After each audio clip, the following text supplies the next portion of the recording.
Hey there, unicorns.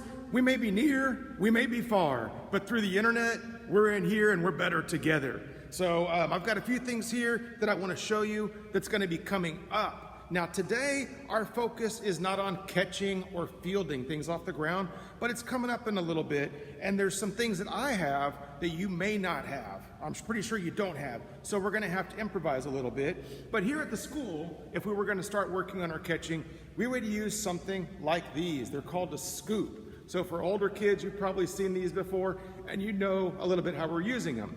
For our younger kids, you probably don't know what this is or haven't seen how we use it. We're gonna get to that another day. But if you don't have this at home, there's some ways that you can improvise. This was a water bottle jug, and what I did is I got with a trusted adult in the house, not myself because there's cutting involved, and I got that adult to help me cut off the bottom and make a scoop shape, okay? So it can be used the same way. So I know this is something that maybe you can use a milk jug or you could use a water jug that's around your house. Works really great. And I know it's kind of frustrating because the other thing may work a little bit better, but every time we're using our brain a little bit differently, we're working on some of those skills that will help us better improvise and better use what we have. So it's not a bad thing. These actually work pretty good. So maybe towards this weekend or early next week, if you can get with a trusted adult and try and come up with something like this. Some other things that work just as well, and I don't have one here, but a coffee can, usually the small one. You can put your hand around the back, it's open at the top, and it can make a scoop for being able to get things in the air or off the ground. For our older students, maybe ready to move on beyond things like this, maybe you have something like this at your house. And it's a little bit out of season right now, but that's okay, dust it off. It'll work like a scoop as well. It's actually probably for our kids that may already be playing baseball or softball, this would be maybe the way to go for what we're gonna work on. So if you have one of these and you're third, fourth, and fifth, definitely something that you could use as well. And you would also change your object. You might be using something like this. We don't need these today, but I did want to give you that heads up for what will be coming when we do start to work on catching and fielding. So what we are working on today is being able to throw an object towards a partner using our opposite foot. So we're going to be using our whole body. We'll use our dominant hand, our favorite hand, and our non-dominant foot. I'm going to show you what that looks like in a minute. If you were here at school with me, we would have already worked together and we would have figured out which hand is your dominant hand. Here's the way to do that at home. It works out almost every time, but I want you to pick up either a crayon or something to write with and start drawing, and then try it with your other hand. See which one works better for you. If there's one that feels weird and you feel like you don't have as much control, that's gonna be your non-dominant hand. And we wanna use the one that we're most comfortable with for drawing to be our one that we're gonna toss or throw with. Now I've got the camera set up because I want you to see my whole body. I'm gonna step back here a little bit in a minute, and what you're gonna see is I am going to toss my sock ball. You can use a ball, you can use a beanbag. I'm gonna toss it towards a target and see if I can hit it. But when I do that, I'm going to be using my whole body. While I'm tossing with my favorite hand, I'm gonna be stepping with the not favorite foot, the foot that's on the other side, the non-dominant is what we call it. And I'm gonna be trying to hit a target. The target's gonna be the iPad, the camera. So if everything works out for me, it should be coming at you. So I'm gonna step back here where you can see my whole body and my feet. Let's see how it goes.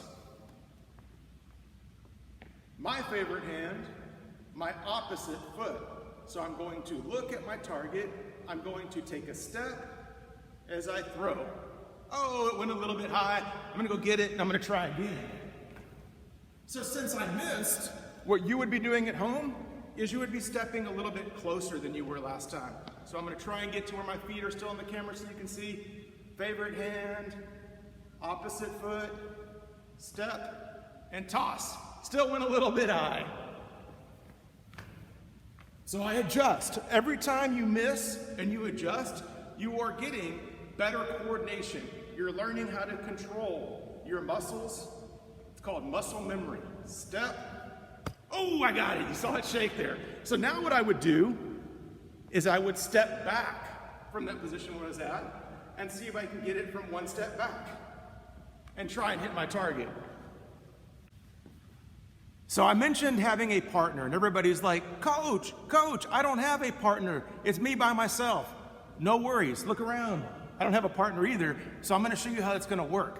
Now I said we're not working on catching yet, but we do wanna get to where we're working with partner. The reason we're using the partner is we want a target that changes, something that we can try and get to and get in the habit of throwing to somebody who's trying to catch. So if you're the person that's gonna be receiving or trying to catch, don't worry, it's not the focus today, but I do want you to protect yourself. If you're scared of something coming at you, and it should be, if somebody is scared, it should be a beanbag or a softball.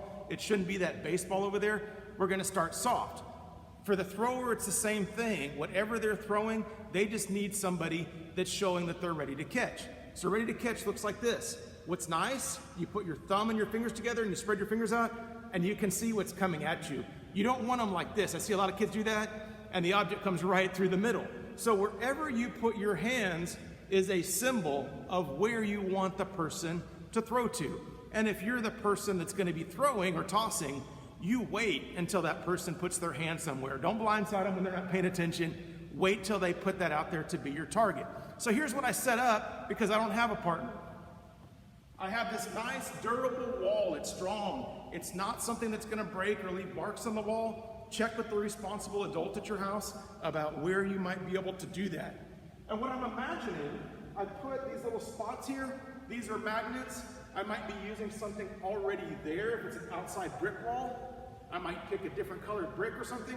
What I'm imagining is that there's a person here and they're putting their hands out here saying, hey, I want you to throw it here so I can catch it. So I'll try and hit this. I might imagine them putting their hands where I have these different things, high, low, middle, wherever it's at, this is where I'm imagining the hands for the person who's trying to catch it. Again, if you're the person trying to catch, don't worry, the focus is on the thrower today and we'll get to catching later. So as I'm throwing towards those spots, it would look something like this.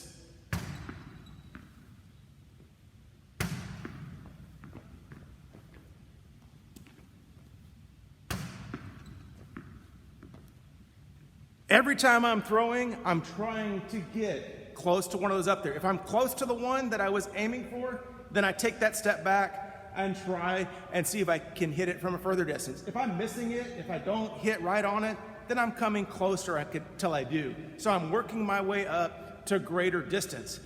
For my older students, if you are, there's a video that I'm gonna put in your folder on the mature throwing pattern. So for our little friends, we're working on that step on the opposite foot.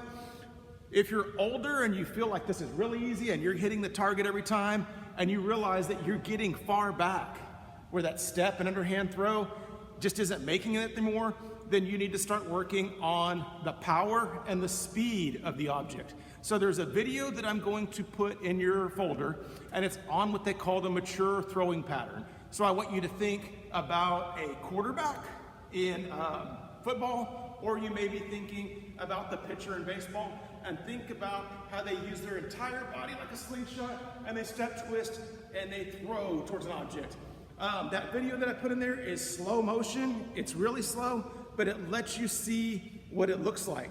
If you're needing to work on this inside, it's a rainy day, or for some reason you can't go outside, remember, you don't have to use a tennis ball or something hard. You can use that sock ball, or you can use that wadded up piece of paper. The mechanics are the same. The movement, what the body does, is the same. When we do a test over these things, where I have you do a video, it's going to be, the focus is on your body. I'm not looking at where the object goes. I'm looking to see that your body is following through. If you're younger, you're taking that step and you move through. If you're older, it's gonna be on that full pattern. Don't worry, we're gonna work on this through our baseball unit, through our football unit. When we get back in person, there's gonna be a lot of time to work on this throwing thing, and it usually takes way up into middle school before you really develop it. So know that that's coming forward to you. Work at your own level with the things that I presented today, with your target or with your partner with their safe catching hands, and see if you can get closer. Have a great day, and I'll see you around.